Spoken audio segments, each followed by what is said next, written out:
Hello friends, welcome to Sync in English channel. And today we are going to discuss about social psychology and its role in law. So especially if you see law and policing has become remarkably diverse field of applied psychology. So we are trying to understand applied psychology where previously we discussed about social psychology with respect to health. Now we are discussing social psychology with respect to law.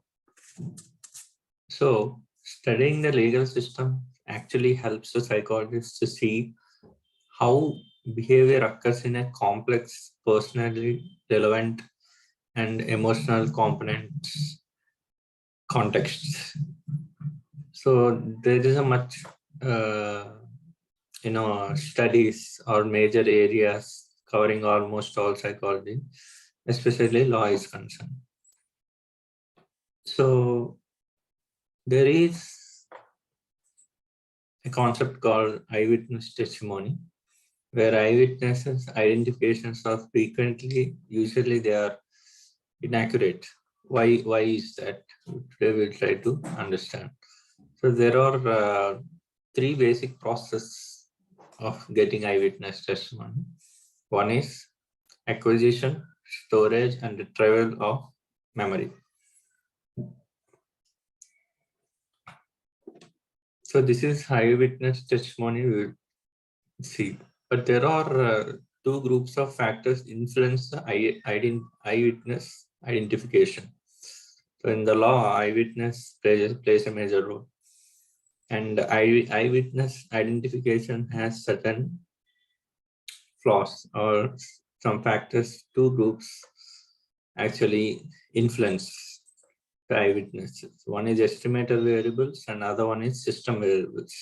So what is estimator variable for that matter? So it concerns the eyewitnesses and the situation.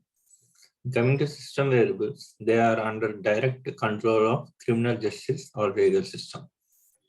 So these are the two groups of influencing the eyewitnesses. So first one is that we'll try to understand how this eyewitness testimony works. And there are two groups in which they are, one is situational and the other one is direct control of criminal justice and legal system variables. So let us see both the variables, estimator variables and system variables. So first thing is viewing opportunity. So the longer witnesses look and the more attention they are able to pay, the more accurate their identifications actually. So how long they are exposed, how long they viewed the scene, the crime scene or any other matter of law, like the accuracy would increase when the opportunity of viewing is increased. So they are directly proportional. So, however, witnesses are just as likely to think that they can make an identification if they have witnessed an event under poor viewing conditions also. So that's one of the viewing opportunity. And the other one is stress and arousal. So stress actually increases the memory for the event itself, but decreases the memory for what preceded and followed the incident. So we will be stuck at that particular incident, but the following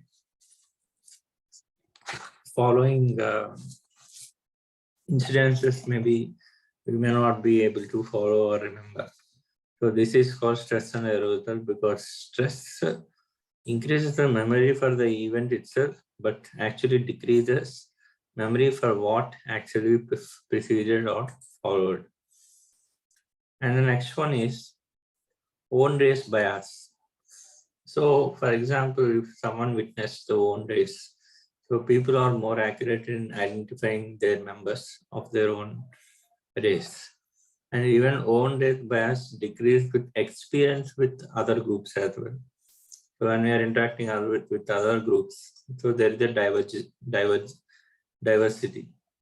So because of the diversity, so that they could be able to witness, their own social groups. So it would be very easy for them. In the sense, like, the accuracy of identification would be tremendously increasing if they are from the same race. So we are trying to understand how testimony, eyewitness testimony, is getting affected. So weapon focus effect. Next one is weapon focus effect. So what is this weapon focus effect? So it's nothing but people tend to keep their eye on weapons because of they perceive the danger and novelty. So this distracts their attention from the robbers. So this is weapon focus effect. So that the witness itself, the identification itself will be a little difficult. And the next one is when it comes to memory, how memory plays important role in eyewitness testimony is that accuracy drops with time rapidly at first, then levels off. So the how much accurate we are, it will be differing from time to time, especially when a crime scene happens and the eyewitness immediately giving information is different from after some time. And coming to suggestive questioning, so the way witnesses are questioned influence their memory of events also. So this should be very much kept in mind. And some of the questions while interrogation goes on, like, or when eyewitness interviews goes on, some of the questions would be actually suggestive, but they are not actually deliberately misleading. They won't be deliberately misleading. So memory is influenced by this suggestive questioning. So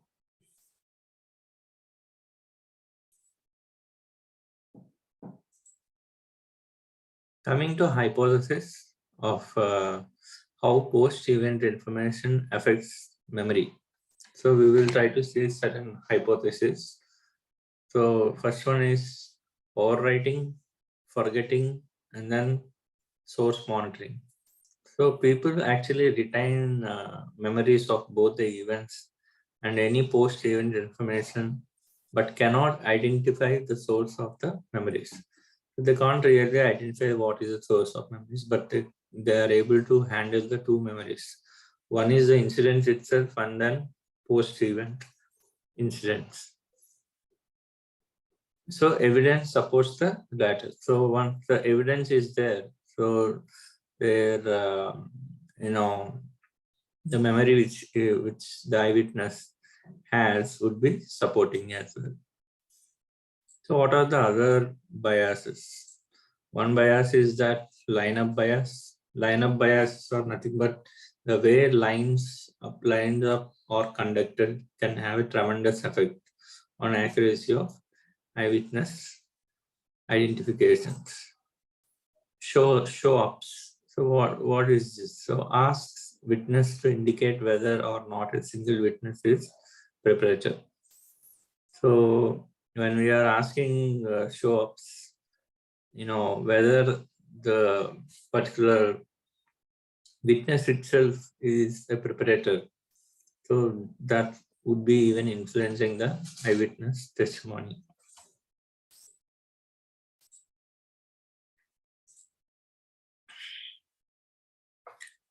So these are the few aspects of, so within the law, how a person getting influenced or a group, and how this psychology, we can apply. Let us see in the case of criminal defendants. For example, sometimes the confessions would be false. So voluntary false confession. What does it mean? It means that the person knows that he is innocent, but when people pressurize to admit the guilt, right, privately, they believe that their own innocence. So this is something we call it as coerced complaint, false confessions. The confessions. And there is another one that is coerced internalized false confessions. These are when people come to believe they committed crimes they did not commit. So this may occur when the behavior seems plausible and when the other people claim they are guilty. So it means that A, B, C are there and C, B committed some crime, and A would know until or wouldn't know or will get to know when B and C admitted that they are guilty. So this is what coerced internalized false confessions. So in the applied psychology has a tremendous role in law, where to identify the uh, thieves or someone who is lying, we got the polygraphs, lie detection systems as well. So these lie detection systems actually observe, do not detect lies at much better than chance rates. So they exactly don't detect the lies, but at which they get the better than the chances rate. So we will not take any chances. So this polygraph lie detector tests were asked suspects to answer questions while hooked into a machine that records physiological responses. So this control question test asks about the critical as well as about the unrelated wrongdoings as well, so that we can know the truth without any biases. So accuracy claims about 90% accuracy, while published research is showing only 50 to around 76% of accuracy.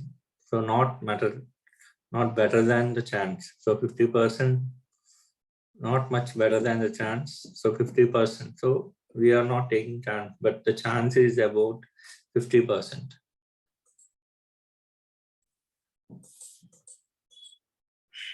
And these are the law can be, applied psychology can be applied to even jury selection.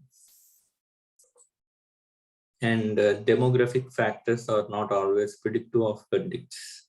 So this is the most likely when group membership is relevant to the case. So how these juries are affected also, we are trying to discuss now. So jurors who are high in authoritarianism are more likely to convict. So actually death qualified juries are more likely to convict the crime.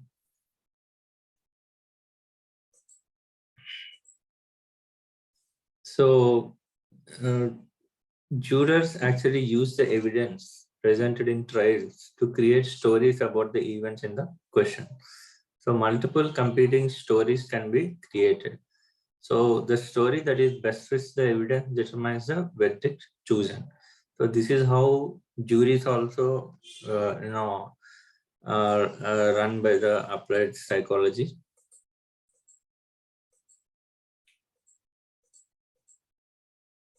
So these are the how the social psychology can be applied in the law.